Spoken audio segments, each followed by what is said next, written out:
سامعین اکرام، خطبہ مسنونہ کے بعد کلام مجید الفرقان حمید کی جس آیہ مقدسہ کو میں نے تلاوت کرنے کا شرف حاصل کیا ہے، اس آیہ مبارکہ کی روشنی میں کچھ باتیں گوشہ گزار کرنے سے قبل میں اور آپ حضور سرور کائنات جناب احمد مجتبیٰ محمد مصطفیٰ صلی اللہ تعالیٰ علیہ وسلم کی بارگاہ بے کس پناہ میں ایک مرتبہ درود پاک کا نذرانہ عقیدت پیش کریں۔ پڑھی اللہم صلی علی سیدنا و مولانا محمد معدن الجود والکرم وعلی آلہ واصحابہ وبارک وسلم صلاۃ و سلام علیک یا سیدی یا حبیبی یا رسول اللہ صلی اللہ تعالیٰ علیہ وسلم۔ پچھلے 3 جمعہ سے آپ حضرات دل کی سختی کے علامات کو سماعت کر رہے ہیں۔ اسی عنوان کے تحت کچھ اور مزید باتیں آپ حضرات کے سامنے میں گوشہ گزار کرنے کی سعادت حاصل کر رہا ہوں۔ یقیناً اللہ تبارک و تعالیٰ نے دل کا مقام بہت ہی بلند و بالا کیا ہوا ہے۔ ہم اور آپ کوئی بھی کام اس وقت تک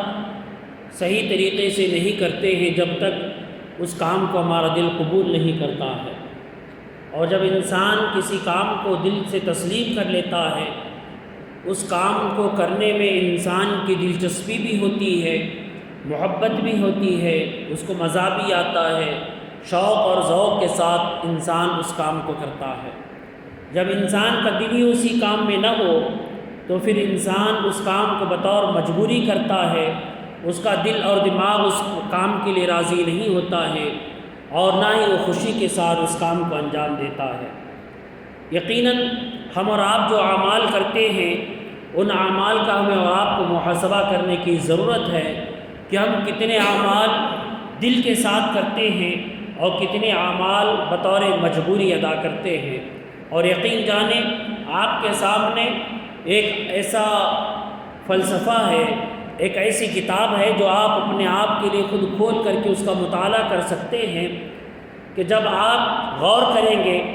کہ جس کام کو، جس عبادت کو آپ دل سے کرتے ہیں، اس کام میں آپ کو یقیناً مزہ آتا ہے، اس عبادت میں چاشنی محسوس کرتے ہیں، لذت محسوس کرتے ہیں، اور جس عبادت کو آپ بطور مجبوری ادا کرتے ہیں وہ آپ کے لیے بوجھل بن جاتی ہے، وہ آپ کے لیے شوق اور ذوق کا باعث نہیں ہوتی ہے، اور نہ ہی اس میں آپ کو لذت اور سرور محسوس ہوتا ہے۔ اس کی مثال یوں دیتا چلوں، ہم میں سے کچھ لوگ 5 وقت کے نمازی ہیں، کچھ لوگ نماز تہجد کے پابند ہیں، کچھ لوگ نماز ہی نہیں پڑھتے ہیں۔ ہم اور آپ غور کریں، اگر کسی انسان کو ہم نماز کے لیے بلاتے ہیں جو نمازی نہیں ہے، نماز ہی نہیں پڑھتا ہے، تو وہ ہیلے بہانے کتنے بناتا ہے۔ اگر فری بھی ہوگا، اس کو کوئی کام بھی نہیں ہوگا، تب بھی وہ بہت سارے بہانے بناتا اور کہتا ہے کہ فلاں کام ہے، فلاں مجبوری ہے، فلاں ہے، فلاں ہے۔ کیوں؟ اس لیے کہ اس کے دل میں شوق ہی نہیں ہے نماز پڑھنے کا، اس کو نماز سے محبت نہیں ہے، اس کو اللہ تبارک و تعالیٰ کے اس حکم پر عمل کرنے کا جذبہ نہیں ہے، محبت نہیں ہے، اس کے دل میں یہ بات نہیں ہے کہ مجھے نماز پڑھنی ہے۔ لہٰذا وہ شخص ایک وقت کی بھی نماز کو اپنے لیے بوجھل سمجھتا ہے، اپنے لیے بھاری چیز سمجھتا ہے اور ادا نہیں کرتا ہے۔ اور ہم میں سے کچھ لوگ ایسے ہیں جو 5 وقت کی نماز ادا کرتے ہیں یا 2-3 وقت کی ادا کرتے ہیں، تو شوق اور ذوق کے ساتھ اس نماز کی طرف آتے ہیں اور نماز ادا کرتے ہیں۔ اس کو کوئی بلانے کی ضرورت نہیں ہے، اسے کوئی کھینچ کر کے لانے کی ضرورت نہیں ہے۔ ہم اور آپ، اللہ تبارک و تعالیٰ نے اگر ہمیں نماز کو ادا کرنے کا شوق اور ذوق ادا کیا ہے تو ہمیں اور آپ کو اس کا شکر ادا کرنا چاہیے، اس کا شکر بجا لانا چاہیے۔ بڑے خوش نصیب ہوتے ہیں وہ لوگ جو نماز تہجد کے لیے اٹھ جاتے ہیں۔ ہم اور آپ دیکھیں، فجر کی نماز کے لیے اٹھنا بھاری پڑتا ہے، فجر کی نماز کے لیے انسان اٹھنا چاہتا ہے تو بھی نہیں اٹھ پاتا ہے۔ کیوں؟ اس لیے کہ انسان اس وقت گہری نیند میں ہوتا ہے اور اس وقت اسے نیند پیاری لگتی ہے، مگر جس انسان کے دل میں اللہ کی محبت ہو جائے، جس انسان کے دل میں اللہ کے احکامات سے محبت ہو جائے، جس انسان کو اللہ تبارک و تعالیٰ کی طرف اپنا دل لگانے، اس کی طرف لو لگانے کا شوق اور ذوق پیدا ہوتا ہے، تو فوراً اپنا بستر چھوڑ کر کے اللہ کے حکم پر اطاعت کرتے ہوئے عمل کرتے ہوئے فجر کی نماز کے لیے مسجد میں حاضر ہو جاتا ہے، اپنی پیاری اور میٹھی نیند کو قربان کر دیتا ہے، چاہے جیسا بھی موسم ہو، ٹھنڈی لگ رہی ہے اس کے باوجود بھی اٹھ کر کے آتا ہے، نماز ادا کرتا ہے، اس کے باوجود انسان اپنی نیند کو ترک کر کے اللہ کا ذکر کرتا ہے، اس کے بارگاہ میں کھڑا ہوتا ہے، اس کی عبادت کرتا ہے، اس کے سامنے اپنے ہاتھ دراز کرتا ہے۔ کیوں؟ اس لیے کہ بندے کے اندر ایک شوق ہے کہ مجھے نماز ادا کرنی ہے، میرے رب نے مجھ پر فرض قرار دی ہوئی ہے، لہذا وہ ادا کرتا ہے۔ اور جس کے اندر اور زیادہ محبت ہو، جس کا اور زیادہ یقین اور اعتماد ہو، وہ بندہ نماز تہجد کے لیے اٹھتا ہے۔ ہم رات دیکھیں کبھی ہمارے ساتھ بھی ایسا اتفاق ہوا ہوگا کہ کوئی مجبوری آ گئی یا کوئی پریشانی آ گئی، جب کوئی راستہ نہیں نظر آ رہا ہے اور ہم نے سنا ہوا ہے کہ اللہ تبارک و تعالیٰ نماز تہجد کے بعد دعا کرنے سے دعا قبول فرماتا ہے، نماز تہجد کے وقت میں دعاؤں کو سنتا ہے۔ کوئی پریشانی آ جائے تو خاص طور پہ نماز تہجد کا اہتمام کر لیں تو انسان کی پریشانی دور ہو جاتی ہے۔ کوئی حاجت ہو، نماز تہجد کا اہتمام کرے تو حاجت پوری ہو جاتی ہے۔ ہم اور آپ نے احادیث کی روشنی میں بہت ساری باتیں سن کر کے رکھی ہوئی ہیں، تو لہذا انسان کبھی اس شوق اور ذوق کے ساتھ اٹھتا ہے اور اٹھ کر کے اللہ کے بارگاہ میں نماز تہجد ادا کرتا ہے، اور نماز تہجد کے بعد دعائیں مانگتا ہے، گڑ گڑاتا ہے، اور یقیناً اللہ تبارک و تعالیٰ کو یہ بندہ بہت پسند آتا ہے جو نماز تہجد کے وقت میں اٹھے، نماز تہجد ادا کرے، اور نماز تہجد ادا کرنے کے بعد خدا کے بارگاہ میں گڑ گڑائے، خدا کے بارگاہ میں فریاد کرے، خدا کے بارگاہ میں مانگنے والا بن جائے، تو اللہ تبارک و تعالیٰ بندے کو بہت پسند فرماتا ہے۔ کیوں؟ اس لیے کہ قرآن میں اللہ تبارک و تعالیٰ نے فرمایا ادعونی استجب لکم، تم مجھ سے چاہو، مجھ سے مانگو، میں تمہیں عطا کرنے والا ہوں۔ لہذا بندہ جب اللہ کے بارگاہ میں مانگتا ہے، اس کی نیت کے مطابق، اس کے اخلاص کے مطابق، اس کی بھلائی کے مطابق اللہ تبارک و تعالیٰ اس کو عطا کرتا ہے۔ مگر عبادت کا کمال یہ ہے، یاد رکھے، عبادت کا کمال یہ ہے کہ انسان عبادت کرے اور انسان کی اس عبادت میں محض اللہ کی رضا کے سوا کوئی اور چاہت نہ ہو۔ عبادت یقیناً ہم پر فرض قرار دی گئی ہے، مگر وہ عبادت افضل ہے جس عبادت میں انسان کی اپنی کوئی خواہش نہ ہو، جس عبادت میں انسان کا اپنا کوئی مطلب شامل نہ ہو۔ انسان نماز تہجد کے لیے اٹھ رہا ہے، اس کا کوئی دنیاوی مطلب نہیں ہے کہ مجھے مال مل جائے، مجھے فلاں چیز مل جائے، میری فلاں پریشانی دور ہو جائے، میرا فلاں کام پورا ہو جائے، میں فلاں حاجت میں ہوں، وہ میری حاجت پوری ہو جائے۔ یقیناً اللہ تبارک و تعالیٰ بندے کی ہر حاجت کو پورا کرنے والا ہے، اس میں کوئی شک و شبہ نہیں ہے۔ بندہ اللہ کے سامنے فریاد کرے، اللہ تبارک و تعالیٰ اس کی فریاد کو سننے والا ہے، اس میں کوئی شک و شبہ نہیں ہے۔ بندہ اللہ سے مدد مانگے، اللہ مدد کرنے والا ہے، اس میں کوئی شک و شبہ نہیں ہے۔ مگر عبادت کا لطف، عبادت کا اصل شوق اور ذوق اس وقت کامل ہوتا چلا جاتا ہے کہ جب بندے کی عبادت میں صرف اور صرف ایک چیز شامل ہو، اور وہ چیز اللہ کی رضا ہو، اللہ تبارک و تعالیٰ کی خوشنودی ہو، رب تبارک و تعالیٰ کو راضی کرنا مقصود ہو، تو پھر اس عبادت کی چاشنی الگ ہوتی ہے، اس عبادت کی لذت الگ ہوتی ہے، اس عبادت کا مزہ الگ ہوتا ہے۔ معزز سامعین اکرام، آج ہم اور آپ اپنے اولیاء اکرام کے جب واقعات سنتے ہیں، خصوصاً اس دور میں بہت سارے نوجوان، بہت سارے لوگ کچھ باتوں کو سن کر کے تذبذب کا شکار ہو جاتے ہیں۔ کیا واقعی ایسی چیز ہے کہ ہو سکتا ہے مثال کے طور پر کسی اللہ کے نیک بندے کے تعلق سے کہا جائے کہ وہ عشاء کی وضو کی، یعنی عشاء کے نماز کے بعد سے لے کر کے فجر کی نماز تک اللہ کی عبادت میں مشغول رہا کرتے تھے، کسی نے اتنے سال لگا دیے، کسی نے اتنے مہینے عبادت کیے، تو لوگ تذبذب کا شکار ہو جاتے ہیں۔ کوئی عشاء کے وضو سے لے کر کے فجر کی نماز تک انہوں نے کیسے عبادت کا اہتمام کیا ہوگا؟ کیسے نمازیں پڑھی ہوں گی، کیسے انہوں نے اس طرح اہتمام کیا ہوگا، انسان کے بہت سارے فطری تقاضے ہوتے ہیں وہ کیسے کیے ہوں گے۔ یقیناً معزز سامعین اکرام، انسان جس مقام کو پہنچتا ہے اسی مقام کے حساب سے سوچتا ہے، اسی طرح کی اس کی سوچ بھی ہوا کرتی ہے۔ جب انسان کسی شوق اور ذوق میں مبتلا ہوتا ہے، آج بھی ہم بہت سارے نوجوانوں کو جانتے ہیں جو ہمارے پاس آتے رہتے ہیں، ملتے رہتے ہیں، ان کی مصروفیات، ان کے کام جب پوچھے جاتے ہیں، کسی کے ایسے کام ہیں کہ وہ رات بھر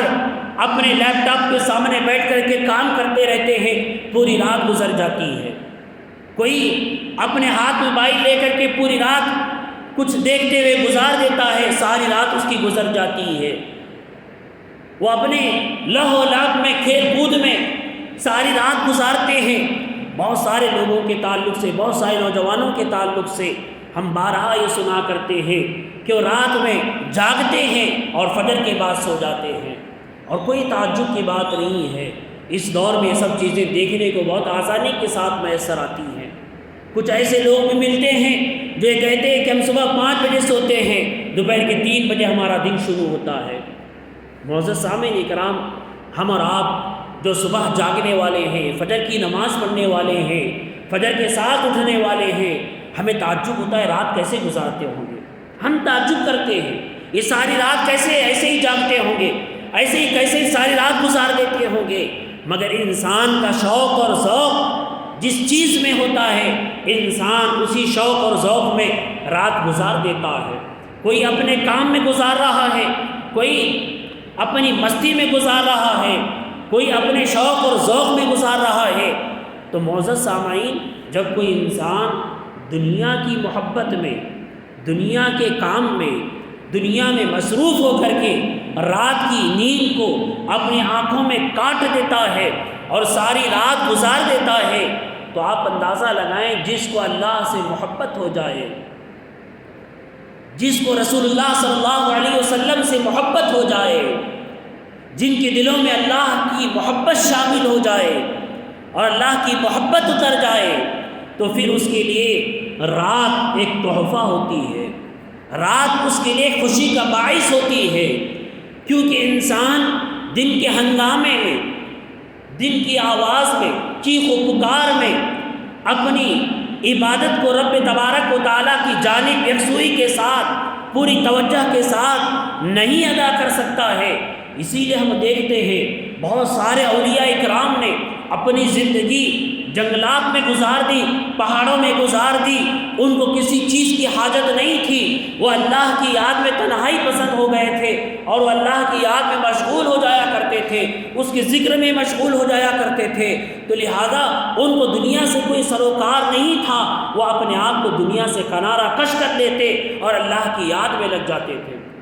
اور یہی وجہ ہے جب کوئی اللہ کی محبت میں آ جاتا ہے اور رات کو عبادت میں بیٹھتا ہے، تو اللہ تبارک و تعالیٰ کی عبادت میں وہ ساری رات محبت کے ساتھ گزار دیتا ہے، اس کو پتہ نہیں چلتا ہے کہ رات کیسے گزر گئی۔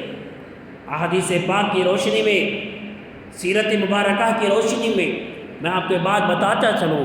بارہا آپ نے سنا ہے، میں سناتا رہتا ہوں، اکثر مقررین واعظین آپ کو بات سناتے ہیں۔ حضرت سیدہ فاطمہ الزہرا رضی اللہ تعالی عنہا، آپ بعد نماز عشاء اللہ کی بارگاہ میں عبادت کے لیے کھڑی ہو جاتی، 2 رکعت نماز آپ نیت باندھ لیتی، اور تاریخ کی روشنی میں بات بتائی گئی کہ آپ فجر کے وقت میں، یعنی فجر سے قبل اپنے سر مبارک کو اٹھاتی اور کہتی کہ یا اللہ تو نے رات کتنی مختصر بنائی ہے، رات تو نے کتنی چھوٹی بنائی ہے کہ میرا ایک سجدہ بھی مکمل نہیں ہوتا ہے، کتنی لمبی رات ہوتی ہے۔ یہاں فرق دیکھیں، ہم اور آپ کہیں گے اتنی لمبی رات ہوتی ہے، سجدہ کیسے مکمل نہیں ہوا؟ ہم سو کر کے اٹھتے ہیں اور کہتے ہیں کہ رات کتنی چھوٹی ہو گئی، نیند پوری نہیں ہو رہی ہے۔ ہم اپنے آپ پر غور کریں، ہم سو رہے ہیں، ہماری نیند مکمل نہیں ہو رہی ہے، تو ہم اور آپ کہتے ہیں کہ رات چھوٹی ہو گئی ہے، کتنی جلدی صبح ہو گئی۔ انسان جب بہت زیادہ تھک جاتا ہے، بہت زیادہ جب دماغی طور پر تھکان محسوس کرتا ہے اور رات کو جب سو جاتا ہے اور گہری نیند لگتی ہے اور صبح کا وقت کب ہوتا ہے اس کو پتہ نہیں چلتا ہے، تو اکثر انسان یہ کہتا ہے کتنے جلدی رات ختم ہو گئی، صبح ہو گئی اتنے جلدی، میں ایسے لگ رہا ہے کہ میں ابھی سویا ہوا تھا۔ کیوں؟ انسان کا شوق اور ذوق الگ الگ ہوا کرتا ہے۔ انسان جس شوق میں ڈوبا ہوا ہے اس شوق میں اس کو جتنا بھی وقت ملے وہ وقت کی کمی محسوس کرتا ہے۔ تو معزز سامعین اکرام، اللہ والوں کے ہم اور آپ جب ان کی سیرتوں کا مطالعہ کرتے ہیں، ان کو پڑھتے ہیں، تو پتہ چلتا ہے کہ وہ رات بھر اللہ کی عبادت میں مصروف ہو جایا کرتے تھے، اللہ کے ذکر میں مشغول ہو جایا کرتے تھے۔ یہی وجہ تھی کہ ان کو رات جو ہے بہت مختصر لگا کرتی تھی، اور اس طرح سے اللہ کی بارگاہ میں ڈوب جاتے ہیں، کبھی نماز کی حالت میں، کبھی ذکر کی حالت میں۔ آپ نے سنا ہوگا حضرت علی کرم اللہ تعالیٰ وجہ الکریم کو ایک مرتبہ ان کی پنڈلی میں تیر لگ گیا اور نکالنے کی بہت ساری کوششیں کی گئی مگر نکال نہ پائے۔ آخرکار کسی نے مشورہ دیا کہ جب حضرت علی کرم اللہ تعالیٰ وجہ الکریم حالت نماز میں کھڑے ہو جائیں تو ان کے پنڈلی سے تیر کو نکالا جائے، تو اس وقت وہ تیر نکل آئے گا۔ حضرت علی کرم اللہ تعالیٰ وجہ الکریم جب نماز کے لیے رکعت باندھتے ہیں تو آپ کے پنڈلی سے تیر نکال دیا جاتا ہے اور آپ کو خبر تک نہیں ہوتی۔ لوگوں کو آپ دیکھتے ہیں کیوں کھڑے ہیں، تو لوگ کہتے ہیں آپ کے جو پنڈلی میں تیر پیوست ہو گیا تھا اس کو نکال لیا گیا ہے۔ تو معزز سامعین اکرام، جب وہ عبادت میں لگ جاتے، اللہ کی بارگاہ میں کھڑے ہو جاتے، تو اپنے دل دماغ کو ساری دنیا سے مستثنا کر لیتے، الگ کر لیتے، اور صرف اللہ تبارک و تعالیٰ سے تعلق قائم ہو جاتا، اسی کے بارگاہ میں کھڑے ہوتے، اسی کی طرف متوجہ ہو کر کے کھڑے ہو جاتے۔ اس کی مثال میں آپ کو یہ دیتا چلوں، کبھی کبھی ہمارے ساتھ ایسا بھی ہوتا ہے، کیونکہ ہم جب ایسے واقعات سنتے ہیں تو ہمارے دماغ میں شیطانی خرافات آتے ہیں، ایسے کیسے ہو سکتا ہے، ایسے کیسے ہوگا، تیر نکالے پتہ نہ چلے۔ یہ انسان کا جو معیار ہے اسی معیار کے مطابق انسان سوچتا ہے۔ ہم اور آپ عبادت کے جس معیار میں کھڑے ہوئے ہیں وہاں سے ہم اور آپ اس کا تصور نہیں کر سکتے، ہم اور آپ اس کو سوچ نہیں سکتے۔ آج ہماری حالت ایسی ہے کہ ہم نماز میں کھڑے ہو جائیں تو ہمارے پیر میں مچھر بھی کاٹے تو ہمیں پتہ چلتا ہے کہ مچھر کاٹ رہا ہے، تیر تو بہت دور کی بات ہے۔ آج ہمارے حالات ایسے ہیں کہ ہمارے پیر میں مچھر بھی کاٹ لے تو ہمیں پتہ چل جائے گا مچھر کاٹ رہا ہے، کیونکہ ہم نماز میں کم، اپنے تمام دوسرے معاملات میں مست نظر آتے ہیں۔ ہماری توجہ نماز میں نہیں ہوا کرتی ہے، ہمارا شوق نماز میں نہیں ہوا کرتا ہے، ہمیں نماز میں لذت و سرور نہیں آتا ہے، کیونکہ ہم نے اس مقام کو حاصل ہی نہیں کیا ہوا ہے۔ الغرض کبھی کبھی ایسا بھی موقع آتا ہے کہ انسان کوئی کام کر رہا ہے یا کسی چیز میں مصروف ہو گیا ہے اور اس کو کہیں مار بھی لگ گیا، پتہ ہی نہیں چلتا۔ کبھی کبھی انسان کیسے ایسا اس کے ساتھ ہو جاتا ہے، کبھی کسی کو 5 منٹ بعد، آدھے گھنٹے کے بعد احساس ہوتا ہے کہ کچھ ہو رہا ہے۔ جب وہ اپنے اس مقام پر غور کرتا ہے تب پتہ چلتا ہے کہ ہاں مجھے مار لگا ہے، ہاں مجھے کٹ لگا ہوا ہے، فلاں جگہ سے خون نکل رہا ہے۔ اس کو کئی تھوڑی دیر کے بعد محسوس ہوتا ہے۔ کیوں؟ انسان اس وقت اپنے کسی اور کام میں اس طرح سے مگن ہو جاتا ہے کہ اس کو چوٹ بھی آئی تو پتہ نہیں چلا، اس کو مار لگا تو بھی پتہ نہیں چلا، اس کو کٹ لگ گئی تو بھی پتہ نہیں چلا، کیونکہ انسان اس وقت کسی اور کام میں اس قدر ڈوب چکا تھا کہ اس کو کوئی تکلیف بھی اس کو محسوس تک نہیں ہوا۔ تو الغرض یہ ہمارا اپنا موازنہ ہے، ہم اور آپ کبھی غور کر کے دیکھیں، ایسے معاملات ہمارے ساتھ ہوتے رہتے ہیں۔ تو الغرض انسان کو چاہیے کہ انسان اپنی عبادت میں رب تبارک و تعالیٰ کی رضا کو حاصل کرنے کی کوشش کرے، رب تبارک و تعالیٰ کی یاد میں ڈوبنے کی کوشش کرے، رب تبارک و تعالیٰ کو راضی کرنے کی نیت سے عبادت کرے۔ جب ہماری ہر عبادت میں اللہ کی رضا شامل حال ہوگی، یقین جانے پھر ہماری عبادت میں لذت آئے گی۔ آج جو نمازیں ہم پر بھاری لگ رہی ہیں، جو آج ذکر و اذکار ہم پر بھاری لگ رہے ہیں، جو آج ایک وقت کی نماز ادا کرنا ہمیں بھاری محسوس ہوتا ہے، تو یقین جانے جس دن ہمارے اندر شوق اور ذوق پیدا ہوگا، ایک بھی نماز ہمارے لیے بھاری نہیں ہوگی، بلکہ ہمارے شوق کا عالم یہ ہوگا کہ اذان ہونے سے پہلے ہم مسجدوں میں داخل ہو جائیں گے تاکہ میں رب تبارک و تعالیٰ کی بارگاہ میں سجدہ کرنے والا بن جاؤں، رب تبارک و تعالیٰ کی بارگاہ میں جھکنے والا بن جاؤں، اللہ تبارک و تعالیٰ کی عبادت کرنے والا بن جاؤں۔ یہ شوق اور ذوق ہمیں اس وقت حاصل ہوگا جب ہم اللہ کی رضا کی خاطر عبادت کرنے والے بنیں گے، اور اس عبادت میں اپنے آپ کو اس قدر مگن کر لیں، اس عبادت میں اپنے آپ کو اس قدر ڈبو دیں، ہمیں کسی اور چیز کا تصور نہ آئے، کسی اور چیز کا خیال نہ آئے۔ اسی کے لیے ہمیں اور آپ کو پریکٹس کرنے کی ضرورت ہے۔ ہم اور آپ جانتے ہیں ہمارا بڑا مسئلہ یہی ہے کہ ہم دنیا کے ہر کام کو پریکٹیکلی طور پر اس پر پریکٹس کر کے اس کام کو کرنے کی کوشش کرتے ہیں۔ کوئی کام ہم دنیا میں کسی سے کروانا چاہتے ہیں تب بھی کسی نئے آدمی کو نہیں دیتے ہیں، بلکہ جو پریکٹیکل اچھا کر چکا ہے، اچھے طور پر کرتا ہے، اس کو ہم دینے کی کوشش کرتے ہیں۔ مثال کے طور پر کوئی شخص گھر بنانا چاہتا ہے تو ہم اور آپ دیکھتے ہیں اچھا گھر بنانے والا کون ہے، اچھا انجینئر کون ہے، اچھے انجینئر کے پاس اچھا میستری کون ہے۔ انجینئر بھی اپنا نام خراب نہ ہو، وہ یہ دیکھتا ہے میستری اچھا کون ہے، کون کتنے سالوں سے کام کر رہا ہے، اس کا کام کیسا ہے، اس کا بیک گراؤنڈ چیک کر کے انسان اس کو کام دیتا ہے۔ ایک دنیاوی اعتبار سے کوئی چھوٹا سا کام بھی کرنا ہے تو انسان اس کو بھی جانچ کر کے پڑتال کر کے دیتا ہے۔ خود جو بھی کام کرتا ہے اس کام کے اوپر بھی انسان محنت کرتا ہے تاکہ میں اس کام کو اچھا کر لوں۔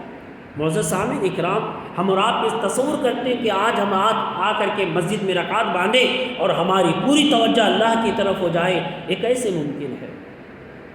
اس کے لیے بھی ہمیں اور آپ کو اس کے شرائط کو سیکھنا پڑے گا، اس کے فرائض کو سیکھنا پڑے گا، اس کی سنتوں کو سیکھنا پڑے گا۔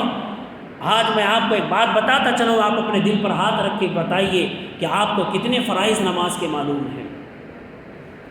جو ایک مسلمان کے لیے ایک دن میں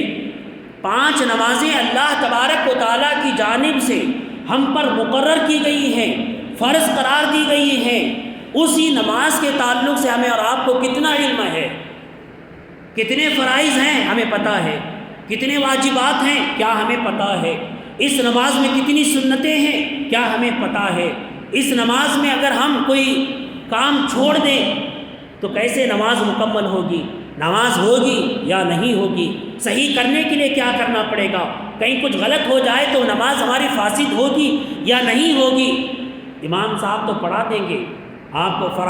فرض نماز کا اہتمام تو ہو جائے گا، جب آپ سنت پڑھیں گے، نوافل پڑھیں گے، اگر اس نماز میں کچھ کمی بیشی ہو گئی تو پھر اس نماز کی کمی بیشی کو آپ کیسے معلوم کریں گے؟ آپ نے کتنا علم حاصل کیا اس نماز کو درست کرنے کے لیے، اس نماز کو صحیح کرنے کے لیے آپ نے کتنی محنت کی،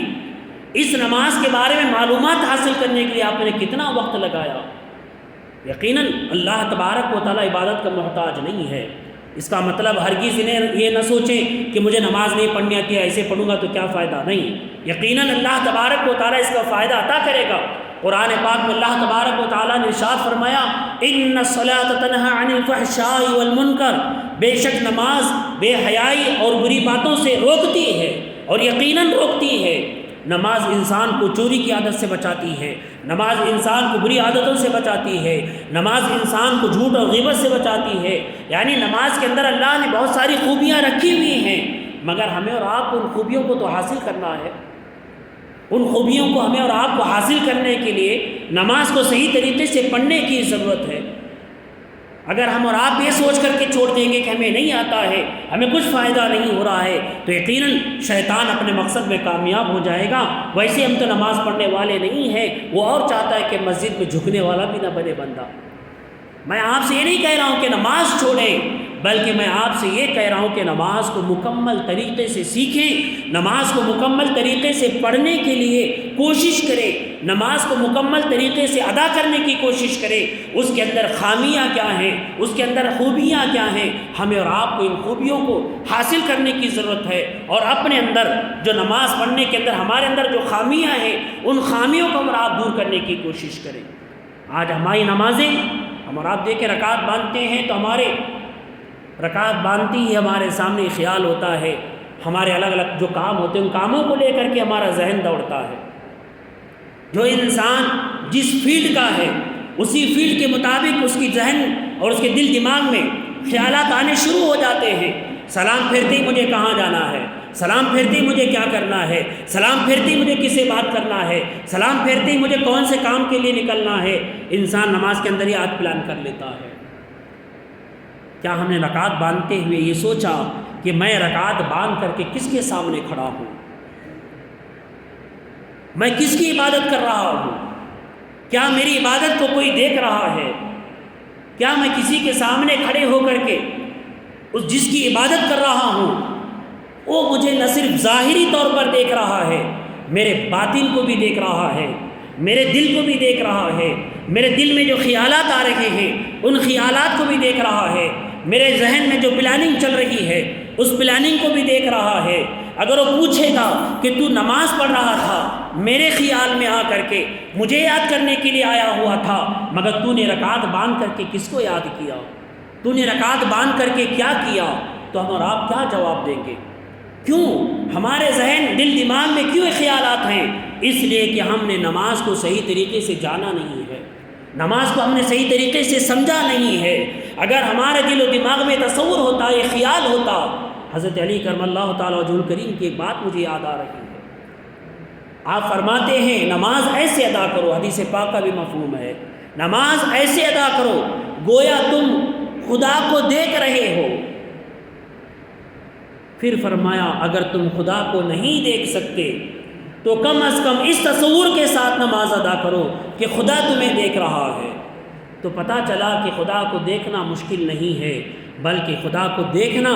انسان اپنے آپ کے اندر یہ قابلیت پیدا کر لے، یہ بہت مشکل کام ہے۔ انسان اپنی نماز کو جب مکمل بنا لے گا تو یقیناً انسان اللہ کا دیدار بھی کر سکتا ہے، وہ کمال عروج کو جب پہنچے گا تو یقیناً وہ اللہ کا دیدار کر سکتا ہے، ناممکن نہیں ہے۔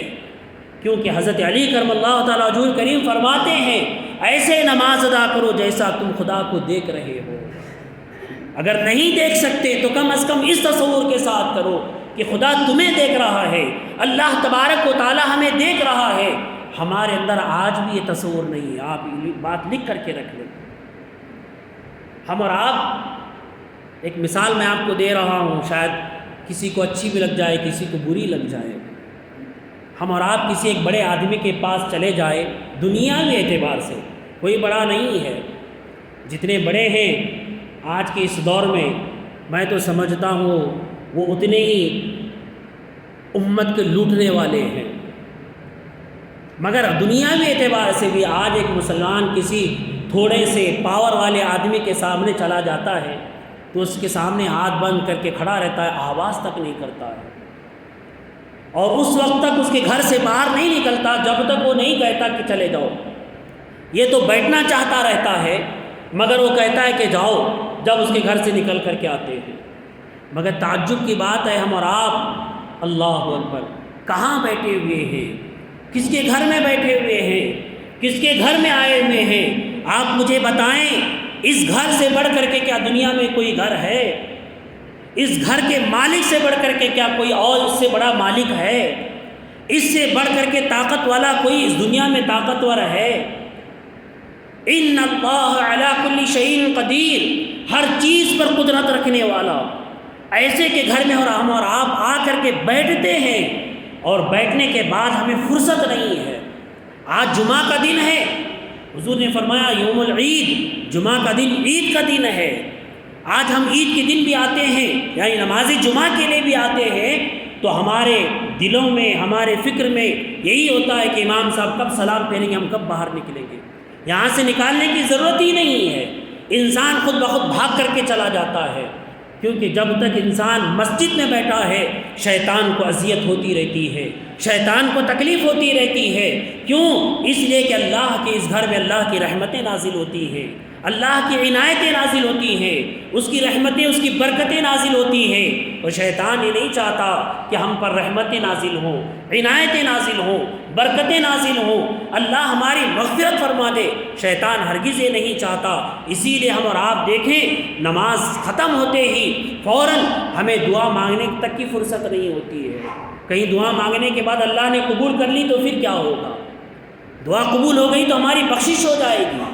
لہذا انسان فوراً بھاگ کر کے چلا جاتا ہے، کچھ کام ہو یا نہ ہو، مسجد کے باہر جائیں گے، کھڑے ہو جائیں گے، گھنٹوں باتیں کریں گے، مسجد کے باہر نکل کر کے گپے ماریں گے، غیبتیں کریں گے، چغلیاں کریں گے، مگر اللہ کی بارگاہ میں بیٹھ کر کے دعائیں نہیں کریں گے، نمازیں نہیں ادا کریں گے۔ اللہ تبارک و تعالیٰ مجھے اور آپ کو ان باتوں کو سمجھنے کی توفیق عطا فرمائے، اور خصوصاً اللہ تبارک و تعالیٰ ہمیں اور آپ کو صحیح طریقے سے نماز پڑھنے کی توفیق عطا فرمائے۔ نماز ایک ایسی چیز ہے، میں نے کہا تھا کہ دل کی سختی کی بہت ساری علامتیں ہیں، ان میں سے نماز بھی ایک بہت بڑی علامت ہے۔ جب انسان کا دل نماز کے لیے لگتا ہے تو اللہ تبارک و تعالیٰ اس کے دل میں اپنی رحمت نازل کرتا ہے اور اس کے دل کو موم بناتا ہے۔ اگر انسان کا دل نماز میں نہیں لگ رہا ہے تو پھر یہ بات ظاہر ہوتی ہے کہ اس کا دل سختی کی طرف مائل ہو رہا ہے۔ اللہ تبارک و تعالی ہم تماموں کو اپنے دلوں کو صاف و ستھرا کرنے کی توفیق نصیب فرمائے، اس کی یاد سے ہمارے دلوں کو معمور کرنے کی توفیق عطا فرمائے۔